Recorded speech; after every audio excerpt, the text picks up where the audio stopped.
or what I would approve of, but that is a possibility.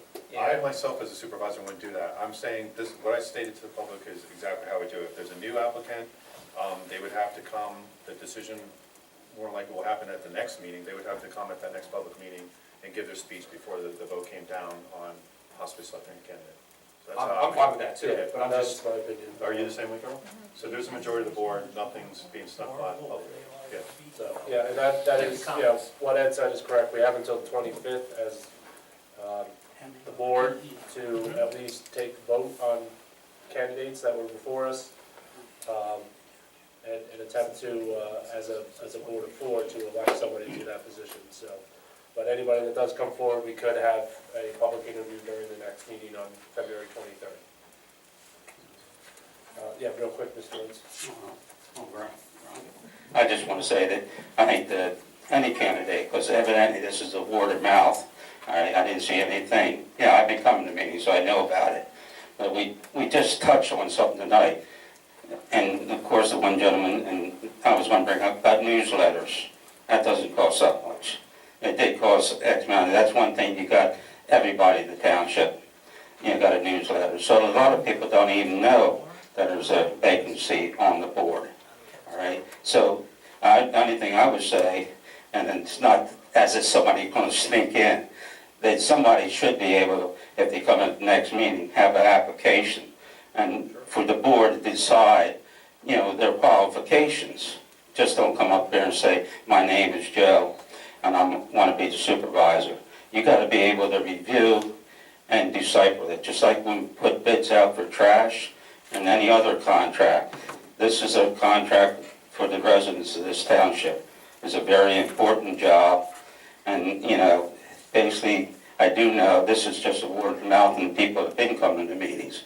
I wanted a broader section than anybody else out there. So if there's any way that we can use Triple Fresh, 82, they're about the only places there that there is a vacancy on the board. People do use those two locations. Other than that, it's probably too late to put a newsletter out.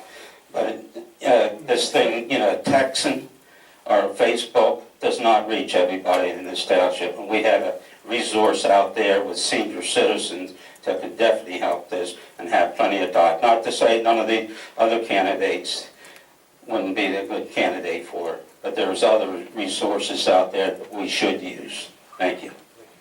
Lisa, do you think, in reply to that, do you think you're able to make like a one-page, I mean, I could just you? wrote it down, I'll make up something. If you can make up something, I'll stop by the Big Apple and Triple Fresh and see if they'll post it on the windows there. Maybe put something on there. So those two places. Other than that, I wouldn't know where else we can put that. That would be a little bit to focus on. Weaver's It's more of Mulch. a- It's more of a business stuff. Oh, yeah, we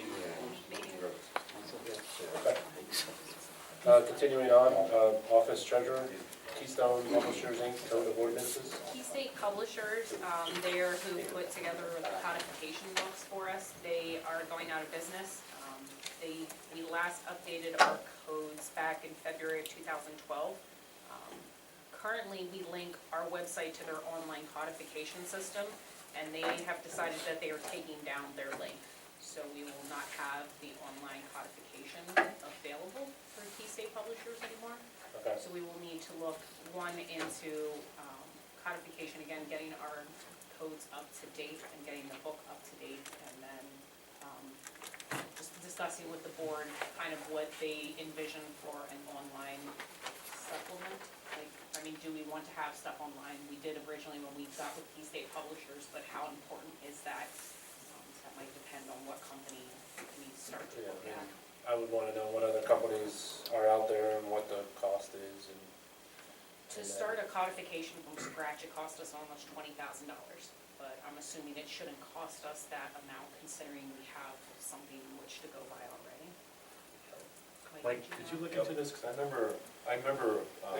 Yeah, there's board- General Code is out there, they're like the biggest game in town. I heard last week of another kind of newer upstart one. I'll have to dig through my notes at the office what that one is. So As far as being outdated, I remember it was, not the previous board, but the board before that, they focused on that, and they brought everything up to date and also put it on the, broadband was one of the spearheads of that movement there. And are we at offhand? Source or codification?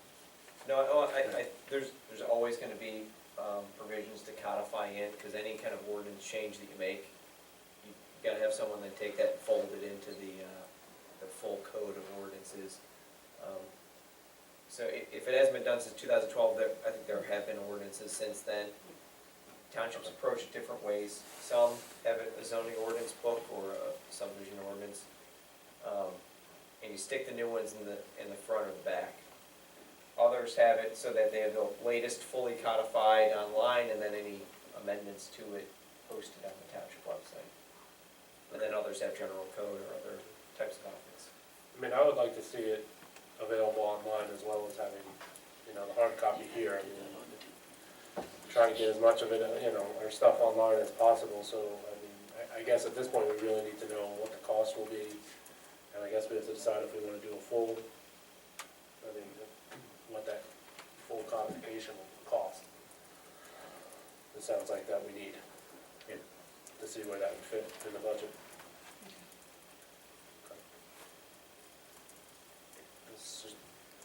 The server?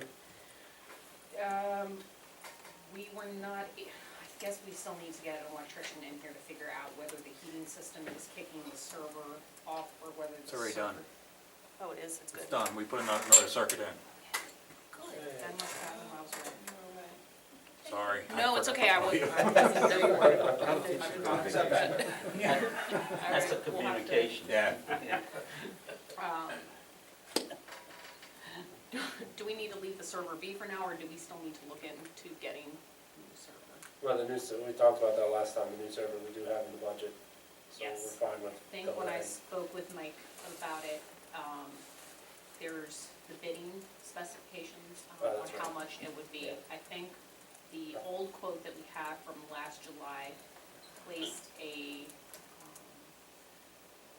single processor and a dual processing server. Yeah, you I want to apologize do if I'm not speaking the correct computer terms. One ran close to $10,000, the other one was close to $11,000. So I didn't want to continue, because I know Mike had mentioned something about bidding specifications. Yeah, above, if the purchase is gonna be above 10.5, then we've gotta do at least 3 phone or written bids, or, quotes. You don't have to go through a formal advertised bid process. Okay. Above 19.4, I hesitate because it changes every year, but it even changes here. You've gotta put it out for a formal bid. This one seems like it's close enough, it probably makes sense to do have generalized specs as to what you want, equipment-wise, and get at least 3 for the town. It's always better to have 3 anyway, or at least a few, so you can price shop the rest. Okay. So we just need 3 quotes at this point. All right, so I can work with you about general specs and where we can go from there. Thank you. Okay? And then, Security cameras?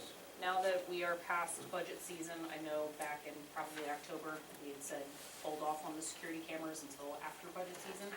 I didn't know if that's still something that the board wanted for the building, is to have the security cameras outside to, just monitor the parking lot, the fuel tanks, the salt shed, monitor indoors, keep an eye on the records room, the main door, I'm still all for it. I think we're down to like 2 different options that Yeah, we're looking at. yeah, Mark and I were looking at it. I'll bring the quotes in next time. Okay, yeah, because then we can do that. And we would also need a new monitor for that. We need this new system, that system's up there, yeah. It'd be a complete system. Well, we were gonna use the 2 that work. The 2, we have 2 cameras, there's actually 3 cameras that work. We have 3 cameras outdoors that work. And then And add- the system itself is really old. I mean, It's and all the monitor coax stuff. system. What's that? It's all coax system, Yeah, so it needs to be IP. yeah, Yeah, coax is way too expensive. yeah. So, yeah, We do have the wiring though, as far as what's in the walls that we have, yeah, so. okay. So you can bring that next time? then? Yeah. Okay, just throw it back on the agenda then? yes. Okay, thank you for looking into that for us. Yeah. Okay. Anybody have any new business? The only thing I have to note is our office has been working with the Ridgecrest, Ross Chamberlain folks, and in terms of getting all the checklist items taken care of so that they can move forward with their effort to get phase 1 of the plan, which is going to be 27 units, released and recorded. No issues there so far? No issues so far. Well, all the draft agreement, a couple of agreements, ready for the board's consideration at the next meeting. Okay, thank you. No other new business? Okay. We make a motion to adjourn? Second. All those in favor? Aye? Aye. Adjourn.